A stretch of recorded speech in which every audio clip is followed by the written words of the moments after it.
টানা ৩ জয়ে চট্টগ্রামে সিরিজ নিশ্চিত করেছে বাংলাদেশ। তৃতীয় ম্যাচে হৃদয়ের 50 ও সাইফুদ্দিন রিশাদের দারুণ বোলিংয়ে ৯ রানের জয় পেয়েছে শান্তর দল। টস হেরে ব্যাট করতে নেমে বাংলাদেশ করে ১৬৫ রান। হৃদয় ৫৭ ও জাকের করেন ৪৪ রান। টার্গেটে নেমে ১৫৬ রানে করে জিম্বাবুয়ে ৩ উইকেট নেন সাইফুদ্দিন।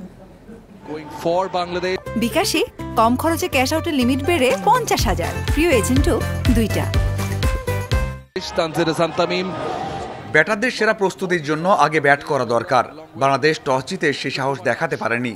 জিম্বাবুয়ের কল্যাণে সেই সুযোগ আসে।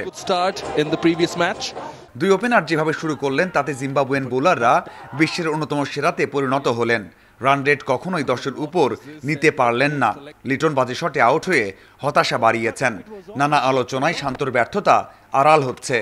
এবছর ৬ ম্যাচে ১০৯ স্ট্রাইক রেটে করেছেন মাত্র ১১৭ রান। পাওয়ার প্লেতে টেনে ৪২ রান। তানজিদ ২২ বলে ২১ করে ফেরার পর হাল ধরেন হৃদয় ও জাকের। ২৭ রানের জুটিতে দুজনই আগ্রাসী ছিলেন। মুজা রাব্বানী রাজাদের বাজে বল সাহস নিয়ে কাজে লাগানো গেলে রান আরও বাড়তে পারত। ৩৪ বলে জাকের করেন ৪৪ রান। হৃদয় 50 তুলে নেন। ৩-৪ ও ২ ছক্কা হাঁকিয়ে করেছেন ৫৭ রান। শেষ দিকে মাহমুদুল্লাহ ও রিশাদের ৩-৪-এ ১৬৫ রান তোলে বাংলাদেশ। জিম্বাবুয়ের ভঙ্গুর ব্যাটিং অর্ডারের কাছে এই রান তো পাহাড় সম। ১৬ রানে হারায় প্রথম উইকেট। গাম্বির পর বেনেট ফেরেন দ্রুত। এরপর নিয়মিত উইকেট তুলে নিয়েছেন সাইফুদ্দিন, রিশাদ, তানভীর। ৪৭ রানে ৪, ৭৩ রানে হারায় ৬ উইকেট। মাদান্তে আরভিনদের ব্যর্থতায় ব্যবধান কমাতে লড়াই করেছেন বাকিরা। জোনাথন ক্যাম্বেলের ২১ রানের ক্যামিওর পর আকরাম চমক। সাইফুদ্দিনের ১ ওভারে ১৮ রান নিয়ে ভয় জাগান এই ব্যাটার।